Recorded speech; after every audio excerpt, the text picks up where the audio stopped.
बिस्मिल्लाहिर्रहमानिर्रहीम। अस्सलाम वालेकुम नाज़रीन, आप यूट्यूब चैनल देख रहे हैं। मैं इमरान खान। सबसे पहली और बड़ी खबर यह है कि पाकिस्तान तहरीक इंसाफ ने 24 घंटे के अंदर अंदर यानी रऊफ़ हसन साहब को जब गिरफ़्तार किया गया उसके बाद वहाँ से रिकॉर्ड गायब कर दिया गया। तहरीक इंसाफ का स्पेशली जो पंजाब की सीटों का रिकॉर्ड था वो गायब हो गया था। जो कौमी असम्बली की नशस्तें उनका रिकॉर्ड जमा करवा दिया गया था, जबकि जो खैबर पख्तूनख्वा वाले उन्होंने अपना रिकॉर्ड दिया ही नहीं था। उन्होंने अपना रिकॉर्ड अपने पास रखा था और वो ये कह रहे थे कि हम खुद हिफाजत के साथ इलेक्शन कमीशन तक पहुंचा देंगे। अब जो बाकी रह गया था पंजाब असम्बली का, वो वहाँ पे मौजूद था दफ्तर में, बकौल पाकिस्तान तहरीक इंसाफ वो रिकॉर्ड गायब कर दिया गया था। लेकिन वो रिकॉर्ड 24 घंटे के अंदर अंदर दोबारा बयान हल्फी लेकर जमा करवा दिए पाकिस्तान तहरीक इंसाफ ने। तो अब तमाम बयान हल्फी इलेक्शन कमीशन ऑफ पाकिस्तान के पास पहुँच गए हैं। पाकिस्तान तहरीक इंसाफ ने खैबर पख्तूनख्वा और पंजाब के बयान हल्फी और इसके अलावा सिंध के भी और साथ में जो बयान हल्फी हैं कौमी असम्बली के, वो भी सारे के सारे जमा करवा दिए हैं। तो ये बात साबित करती है कि बार बार भी रिकॉर्ड ले जाएं तो तहरीक इंसाफ के बंदे तहरीक इंसाफ के साथ ही खड़े हैं।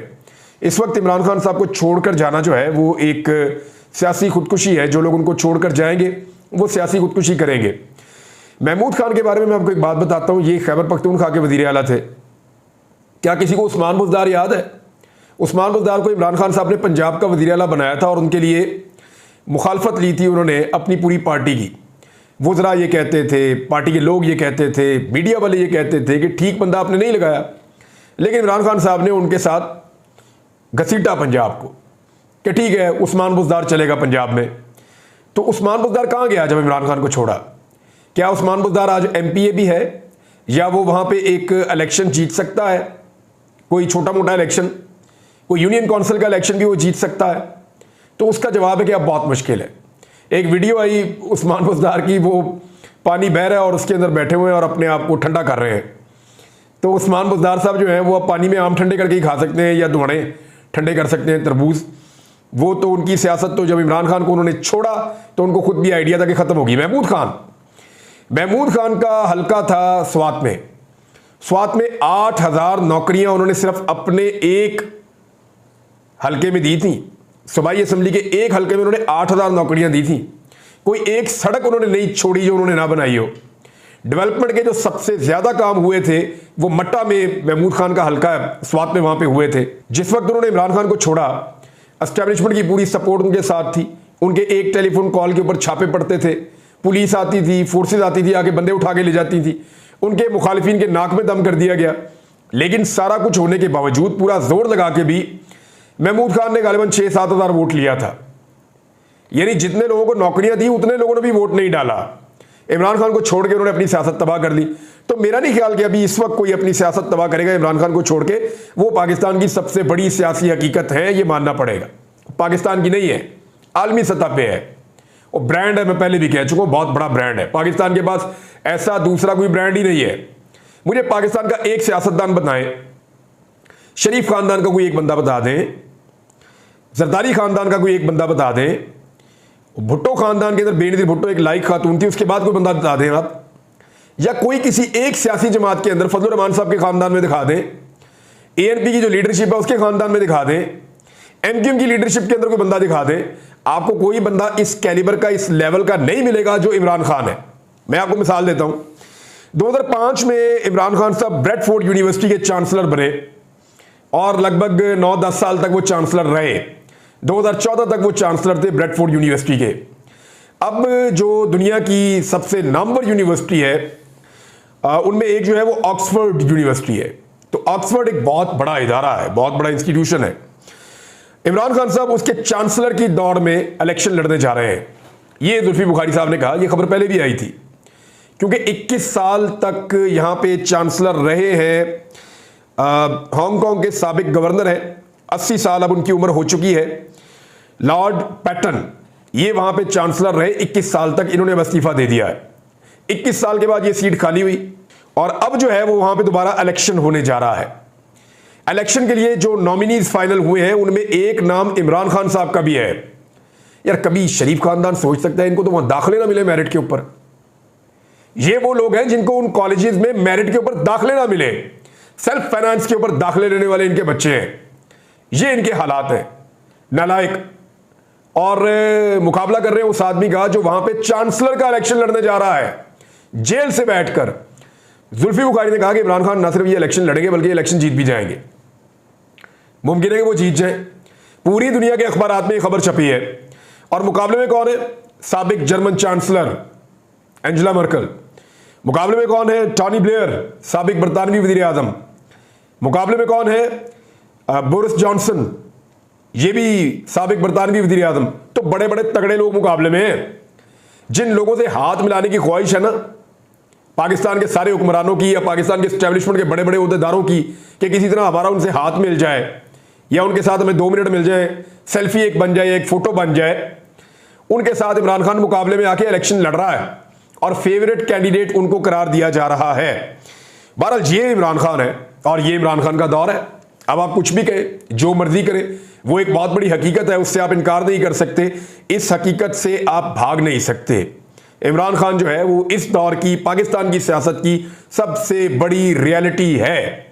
और अब ऐसा लगता है कि इस रियलिटी को फेस करना पड़ेगा सबको, क्योंकि जो अदलिया का अंदाज नजर आ रहा है ना, देखें अदलिया कॉम्प्रोमाइज हो जाती है लेकिन ज्यादा देर तक नहीं हो सकती। पिछले 2 सालों में पाकिस्तान तहरीक इंसाफ के मामलात में अदलिया की आंखें बहुत देर तक बंद रहीं, लेकिन जो कुछ भी इस मुल्क में 8 फरवरी को हुआ उसने सबकी आंखें खोल दी, अदलिया की भी आंखें खोल दी। यानी अदलिया को भी इस बात का कॉन्फिडेंस आ गया कि पाकिस्तान के लोग जाग गए हैं, पाकिस्तान के लोग जो है फस्तायत के खिलाफ, जबर के खिलाफ खड़े हो गए हैं, तो लेट्स प्ले आवर रोल, हमें भी अपना किरदार अदा करना चाहिए। और उसके बाद आप देखते हैं कि जजेस अपनी स्पेस रीगेन करने के लिए फरवरी के बाद से एक्टिव हो जाते हैं। वो निकल के बाहर आते हैं, बताते हैं जी मुदाखलत हो रही है, तंग किया जा रहा है, फैसले नहीं देने दिए जा रहे, दबाव डाला जा रहा है। एजेंसीज को बताते हैं, बाकी लोगों को बताते हैं, गवर्नमेंट के ऊपर बताते हैं। वो ये कहते हैं कंटिन्यूसली हमारे ऊपर जो है वो दबाव डाला जा रहा है, लेकिन हम दबाव में नहीं आएंगे, हम फैसले करेंगे। और उसकी वजह से अब पाकिस्तान तहरीक इंसाफ को इंसाफ मिलता जा रहा है। इमरान खान साहब के बारे में आज के दिन में अगर लाहौर हाई कोर्ट से अच्छी खबर आती है और ये रिमांड जो है, जो रिमांड का एक फैसला दिया गया था दहशतगर्दी की अदालत से, वो अगर खत्म हो जाता है तो फिर बाकी रह गया सिर्फ और सिर्फ तोशाखाना। और तोशाखाना जो है वो सिर्फ आमिर फारूक साहब ने उसको लटकाया हुआ है, लेकिन उनके खिलाफ एक रेफरेंस दायर कर दिया गया कि उनको बरतरफ किया जाए। वो भी इमरान खान साहब की जानिब से किया गया है। तो फिर अब वो एक केस नहीं सुन सकते। ये मामला यहां पर रोकते हैं। लेकिन मैंने आपको भी एक बात बताई ना कि 8 फरवरी के इलेक्शन ने सारा कुछ बदल दिया। तो 8 फरवरी के इलेक्शन एक डरावने ख्वाब की तरह इनकी आंखों में बार बार दिखाई देते हैं। मिसाल के तौर पे मरियम औरंगजेब को बड़े अरसे के बाद लॉन्च किया गया ताकि एक बयानिया दोबारा से तश्कील दिया जाए। मरियम औरंगजेब जो है वो किसी और किस्म की कार्रवाई में मसरूफ़ हैं आजकल, और काम कर रही हैं। इतलात का शोबा उन्होंने दे दिया किसी और को, उसमें बेइज्जती बहुत होती है। तो अभी लेकिन उनकी क्योंकि बहुत मुश्किल वक्त आ गया है, तो बयानिया बनाने के लिए उनको मैदान में लाया गया। उन्होंने आके इमरान खान के खिलाफ 9 मई इमरान खान ये हो गया, वो हो गया, फितना, साजिश, हर तरह के इल्जामात इमरान खान पे बुछाड़ लगा दी। कोई आधा पौना घंटा प्रेस कॉन्फ्रेंस उन्होंने की। एक सहाफी ने एक सवाल पूछा और पूरी प्रेस कॉन्फ्रेंस उड़ा के रख दी। सहाफी का सवाल बड़ा इंटरेस्टिंग है, जिसका जवाब मरियम औरंगजेब के बाद था ही नहीं। आए बाएं शाएं उन्होंने उसके बाद की है और फिर वो बगले झांक रहे थे सारे के सारे लोग। और मरियम औरंगजेब साहिबा के चिरागों में फिर रोशनी नहीं थी जो सवाल किया सहाफी ने। उसने कहा जी आप लोगों ने जो इलेक्शन की कंपेन खड़ी की थी उसमें आप कहते थे कि मुकाबला 9 मई और 28 मई वालों के दरमियान है। 9 मई पे वो एलिगेशन लगाते हैं पाकिस्तान पूरी की पूरी तहरीक इंसाफ इन्वॉल्व है। हालांकि तहरीक इंसाफ कहती है कि जो लोग इन्वॉल्व है उनको अब सजा दे दें, जो नहीं इन्वॉल्व सारी पार्टी तो ना बंद कर दें, सारी लीडरशिप अंदर, सारी पार्टी अंदर, पार्टी का लीडर भी अंदर, सबको ही अंदर तुम दिया पकड़ के, पूरे पाकिस्तान से 10-12 हज़ार बंदा पकड़ लिया। तो तहरीक इंसाफ कहती है इंसाफ कर दें, सबको ना पकड़े, पार्टी को तबाह ना करें, लेकिन जो लोग रिस्पॉन्सिबल है, जिम्मेदार हैं, बराह रास्त सबूत दें और उनके खिलाफ कार्रवाई करें। ये पाकिस्तान तहरीक इंसाफ कहती है। अब PMLN ये बयानिया बनाती थी कि एक 9 मई वाले हैं और हम 28 मई वाले, हमने एटमी धमाके किए थे, लिहाजा हम दोनों के बीच में मुकाबला और फैसला होगा 8 फरवरी को। तो सहाफ़ी ने कहा जी कि अल्लाह की अदालत के बाद सबसे बड़ी अदालत जनता की है, अवाम की। तो अवाम की अदालत में जब मामला गया तो आपने अपना केस उनके सामने रखा कि 9 मई वर्सेस 28 मई। तो लोगों ने 8 फरवरी को 9 मई का आपका बयानिया दफन कर दिया और वो खड़े हो गए इमरान खान और पाकिस्तान तहरीक इंसाफ के साथ। तो अब इसका आपके पास क्या जवाब है? अवाम तो उनके साथ खड़ी हो गई है। तो इस पर फिर कोई जवाब नहीं था मरियम औरंगजेब के पास। सारे की सारी प्रेस कॉन्फ्रेंस को एक सवाल ने उड़ा के रख दिया। एक और खबर है जी, और ये बड़ी खबर है जमात इस्लामी के हवाले से, क्योंकि जमात इस्लामी ने दावा किया था कि जमात इस्लामी हर हाल में इस्लामाबाद में एक धरना करेगी महंगाई के खिलाफ। और उसमें जमात इस्लामी का जो स्टेटमेंट था वो ये था कि 26 जुलाई को हम धरना देंगे इस्लामाबाद में और उसके अंदर अपने मुतालबात रखेंगे। और मौजूदा हुकूमत ने अवाम की कमर तोड़ दी है, चाहे बिजली की कीमतें हों, गैस की कीमतें हों, पेट्रोल की कीमतें हों, अशियाए ज़रूरत की कीमतें हों, पाकिस्तान में महंगाई की शरह हो। इन्होंने आम आदमी की इकॉनमी को, उसकी मईशत को, उसकी जेब पे डाका डाल के तबाह बर्बाद कर दिया। ऐसी सूरत हाल में उन्होंने कहा हम तो ये करेंगे। अब आईजी इस्लामाबाद ने उन्हें वार्निंग दे दी है कि हम आपके खिलाफ कार्रवाई करेंगे अगर आप निकले तो। पहले हमसे इजाजत लें अब धरना देने की, फिर आप आकर धरना दें। अब तहरीक लब्बैक वालों को तो आईजी ने धमकी नहीं दी थी, बल्कि उनके बाद अपना डीआईजी भेजा था जिसने जाकर कहा रिलैक्स। मैं जब भी सोचता हूं ना, मुझे वो ऐसे लगता है छोटे बच्चे नहीं अपने बड़ों के साथ या जिनको मिलने का ख्वाब होता है उनके साथ बैठ के अपनी तस्वीरें बना रहे होते। वो बेचारे हमारे छोटे मोटे मौलवी हज़रात थे दोस्त, वो तस्वीरें पुलिस वालों के साथ बनवा रहे थे और वो पुलिस वाले उन्हें कह रहे थे रिलैक्स, बिल्कुल परेशान ना हो, आप हमारे भाई हैं, हमारा भी यही मकसद है, आपका भी यही मकसद है, मिलके एहतजाज करते हैं, मजा आएगा। तो यानी इस तरह उनको वहां पे उठाया हुआ था। अब वो आए थे एक मार्च करते करते, उन्होंने जलसा करके धरना दे दिया, बैठ गए। उनको कह रहे थे रिलैक्स रिलैक्स, जहां पे जमात इस्लामी को कह रहे तगड़े हो जाओ, आपको मारेंगे, आपको नहीं छोड़ेंगे, आपके खिलाफ कार्रवाई करेंगे। इसकी वार्निंग दे दी अली नासर रिजवी ने कि आप बगैर इजाजत के आ रहे हैं, जबकि तहरीक लब्बैक ने किससे इजाजत ली इसके बारे में हमें आज तक इन्फॉर्म नहीं किया गया।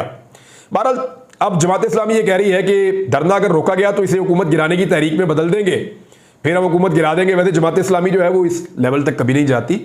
हाँ, वो ये करती है कि मौक़िफ़ अपना रखती है, पॉइंट ऑफ व्यू अपना देती है, लेकिन एक लेवल से आगे वो कभी भी एहतजाज में नहीं जाती जमात इस्लामी, और वो बैकफुट पे आ जाते हैं। यानी इस्लामाबाद जमात इस्लामी के बारे में आपको बताता हूँ कि जमात इस्लामी की जो इस्लामाबाद की क़यादत है, उनको कहा पाकिस्तान तहरीक इंसाफ वालों ने, कुछ सहाफ़ियों ने भी रब्ता किया कि जनाब आपके पास फॉर्म 45 है, आप भी अदालत में आइए, फॉर्म 45 लेकर आए। तो उन्होंने कहा नहीं नहीं, ये पीटीआई का मामला हमने नहीं आना। ये अवाम के मैंडेट का मामला है, आप हमेशा गवाही देते रहे कि पीटीआई जीती है, नून लीग हारी है, अब आप गवाही देने के लिए क्यों नहीं आ रहे? आपको पता गवाही छुपाना जो है वो गुनाह है, कुरान पाक में अल्लाह ताला ने मना फरमाया, अल्लाह का हुक्म है आपके पास सच्ची गवाही दो जाके, तो आप क्यों नहीं दे रहे? तो जमात इस्लामी दौड़ गई इस्लामाबाद वाली, उन्होंने नहीं जी हम इसमें पढ़ते ही नहीं। और वो क्यों दौड़ गए सबको पता है। तो जमात इस्लामी से अब क्या उम्मीद रखें, देखते हैं 26 तारीख को क्या होता है। बातें तो उन्होंने बड़ी की हैं कि जनाब हम ये कर देंगे वो कर देंगे, लेकिन नजर आ जाएगा 26 तारीख को अगर वो कुछ करेंगे तो हुकूमत की प्रायोरिटीज क्या है। मैं उसके ऊपर आपको एक खबर दिखाता हूं। ये खबर जनाब NNI से आई है और खबर क्या बता रही है कि डिप्टी स्पीकर और सेक्रेटरी पंजाब असेंबली के लिए लग्जरी गाड़ियां खरीदने के लिए फाइनेंस कमेटी ने मंजूरी दे दी। स्पीकर मलक मोहम्मद अहमद खान के लिए 10 करोड़ रुपए मालियत की जदीद इंपोर्टेड लैंड क्रूजर खरीदी जाएगी। और फिर स्पीकर पंजाब असेंबली की सिक्योरिटी के लिए 3 करोड़ रुपए मालियत से 2 रिवो डाले, ये नए मॉडल के डाले, वो भी खरीदे जाएंगे।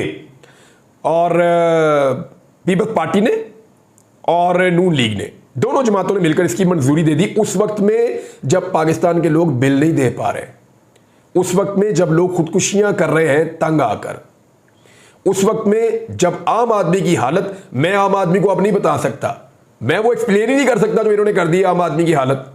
2.25 साल पहले पाकिस्तान कैसा था, आज 2.25 साल के बाद पाकिस्तान कैसा है। 2.25 साल पहले फैसलाबाद में मजदूर नहीं मिल रहा था, आज 2.25 साल के बाद फैसलाबाद में मजदूरी नहीं मिल रही। 2.25 साल पहले किसान कह रहा था कि हमारी जो गंदम है, हमारा जो अनाज है वो अच्छी कीमत पे बिक रहा है, वो इमरान खान की तारीफें कर रहे थे। आज 2.25 साल के बाद किसान जो है वो सर पकड़ के बैठा हुआ है, ना उससे कोई खरीदने के लिए तैयार है, नफे के बजाय नुकसान के अंदर वो अपनी अजनास बेच रहा है। बेड़ा गर्क किसान का भी इन्होंने करके रख दिया। 2.25 साल के अंदर इकोनॉमी के साथ क्या किया, मैं क्या क्या आपको बताऊं। जो डॉलर की कीमत है, जो पेट्रोल की कीमत है, जो गैस की कीमत है, जो आटे की कीमत है, जो घी की कीमत है, जो मुर्गी की कीमत है, ये असल में मुझे इसलिए बोलना पड़ता है, मैं ये काम करता ही नहीं था पहले। ये हमारे बहुत सारे साथी माइक लेकर लोगों के मुंह में रखते थे कि हाँ भाई अब जवाब दो। आजकल वो नहीं रख रहे लोगों के मुंह में माइक और लोगों से जवाब नहीं मांग रहे, इस तब्दीली का मदा नहीं पूछ रहे, पहले तो बहुत पूछते थे जाके। तो इसलिए मैं ये बात बार बार उठाता हूं और आपके सामने रख देता हूं। बहरहाल जिस मुल्क के अंदर लोगों की इतनी बुरी हालत है, वहां पे 10-10 करोड़ की एक गाड़ी खरीदी जा रही है, एक गाड़ी 10-10 करोड़ की, 3 करोड़ के वीगो डाले पीछे सिक्योरिटी, हालांकि इतनी गाड़ियां मौजूद हैं पहले ही पूल में, लेकिन मजीद और नई गाड़ियां लेनी है, इसलिए जनाब इन्होंने अयाशी करनी है। अवाम का पैसा है। जरदारी साहब ने अपने पार्क का बिल भी बढ़ा दिया, अपनी गाड़ियों का बिल भी बढ़ा दिया, वजीर आजम हाउस का, वजीर आला हाउस का, सबके बिल बढ़ गए। सबके सब इंजॉय कर रहे हैं, सबके सब मौजे कर रहे हैं, ऐसे जैसे आखिरी दफा हुकूमत मिली है। सबके सब लगे हुए हैं खर्चा करने के लिए। और वो कौम, यानी ये लग्जरी जिंदगी उस मुल्क में गुजारना चाहते हैं जिस मुल्क के लोग भूख और अफलास का शिकार हैं। उस मुल्क में गुजारना चाहते हैं जहां पे मिडिल क्लास पिस के रह गई है। ये आम आदमी के जख्मों पे नमक छिड़कने के मुतरादिफ है जो काम ये कर रहे हैं। बहरहाल इनको और इनके लाने वालों को सबको हम शुक्रिया अदा कर सकते हैं जो कुछ यहां पे हो रहा है। एक छोटी सी खबर आई, ताहिर अंजुम नामी एक ड्रामा आर्टिस्ट है, उनको एक खातून है नीला साहिबा, उनको नीली परी कहते हैं, उन्होंने उनको बहुत मारा, उनके कपड़े भी फाड़ दिए और ये कहती रही ये इमरान खान के खिलाफ बकवास करता है, मेरे लीडर के खिलाफ, तो मैं इसको मार रही हूँ। अच्छा, मुझे ये वीडियो बुरी लगी। ये खातून इस तरह एक मर्द को मारती चली जा रही है, काबिल मुजम्मत है। लेकिन बाद में जब पीटीआई वालों ने इंकशाफ किया, उन्होंने कहा ये खातून का हमारे साथ ताल्लुक ही नहीं है, ये हमारे किसी एहतजाज में कभी आई नहीं। उन्होंने कहा जी ये खातून तो रेहाम खान के साथ खड़ी हुई, उन्होंने वीडियो लगा दी। ये नहीं ताहिर अंजुम को मार रही है कि इमरान खान के खिलाफ बोलता है, रेहाम खान के साथ खुशियां मना रही है जिन्होंने इमरान खान के खिलाफ पूरी गंदी किताब लिख दी थी। यानी आप अंदाजा करें ना कि जिसने इमरान खान के खिलाफ गंदी किताब लिखी है उसके साथ खड़ी होकर गप्पे लगा रही हैं, और जिसने कोई स्टेटमेंट दे दिया उसको खड़ी होकर मार रही है, और बहुत ज्यादा मार रही है। और वो बंदा भी आगे से बाद में इंटरव्यू कह रहा है कि मैंने इस औरत पे पर्चा नहीं करवाना, वो दरखास्त देने से मुकर गया, उसने कहा मैं पर्चा इमरान खान पे करवाऊंगा। तो ये पूरा का पूरा ऐसा लगता है एक प्लान्ड एक एपिसोड था। फिर PMLN के एक तकरीब में भी उसको दिखाया गया इस खातून को, तो पीटीआई डिनाई कर रही है कि जी हमारा इनसे कोई ताल्लुक नहीं है और ये कोई तरीकाकार नहीं है। लेकिन मैं पाकिस्तान तहरीक इंसाफ की कुछ खवातीन अरकान और कुछ मर्द अरकान की बड़ी अजीबोगरीब हरकतों पे मैं आजकल सोशल मीडिया पे देख रहा हूँ, मैं परेशान हो रहा हूँ। हर कोई अपनी कुर्बानियाँ बता रहा है कि जी मैनू बना दो MNA, मुझे बना दो MPA। मैं ये जानना चाहता हूँ कि क्या जिन खवातीन ने कुर्बानी दी या जेलें काटी या तकालीफ बर्दाश्त की, मैं इस बात का हामी हूँ कि उनको पाकिस्तान तहरीक इंसाफ की पार्टी को चाहिए कि उनको प्रायोरिटी दे और ऐसी खवातीन का ख्याल रखे जिन्होंने ना सिर्फ उनकी काबिलियत अच्छी है बल्कि उन्होंने पार्टी के नज़रिए के लिए, पाकिस्तान के लिए कुर्बानी भी दी है। लेकिन मेरा एक छोटा सा सवाल है, जो इतने सारे लोग हैं उतनी सीटें तो हैं नहीं, लेकिन ये जो कंपटीशन शुरू हो गया ना, मैंने यहाँ कुर्बानी दी, मैंने वहाँ कुर्बानी दी, मैंने यहाँ मार खाई, मैंने वहाँ मार खाई, कोई यहाँ से कह रहा है कोई वहाँ से कह रहा है। तो मेरा एक छोटा सा सवाल है, क्या आपने ओहदों के लिए और सीटों के लिए मार खाई थी या कुर्बानी दी थी, या आपने इस मुल्क के लिए और इमरान खान के नज़रिए के लिए कुर्बानी दी थी? अगर तो ओहदों और सीटों के लिए दी थी आपने कुर्बानी, तो फिर तो आप ये काम जारी रखिए। यानी मुझे कोई भी ऐसा नज़र नहीं आ रहा जो ये कहे कि जी मुझे सीट से कोई गरज नहीं है, मुझे सीट ना दें, मैंने जो किया मुझे उसके ऊपर कोई शर्मिंदगी नहीं, मैं पाकिस्तान के साथ हूँ, मैं इमरान खान के साथ। कोई ऐसे नहीं मुझे मिल रहा है। तो एक अजीब किस्म की रेस लगी हुई है। बहरहाल इसको देखते रहेंगे जब तक ये फैसला नहीं हो जाता। अब तक के लिए इतने, अपना ख्याल रखिएगा, अपने इस चैनल का भी। अल्लाह हाफिज़।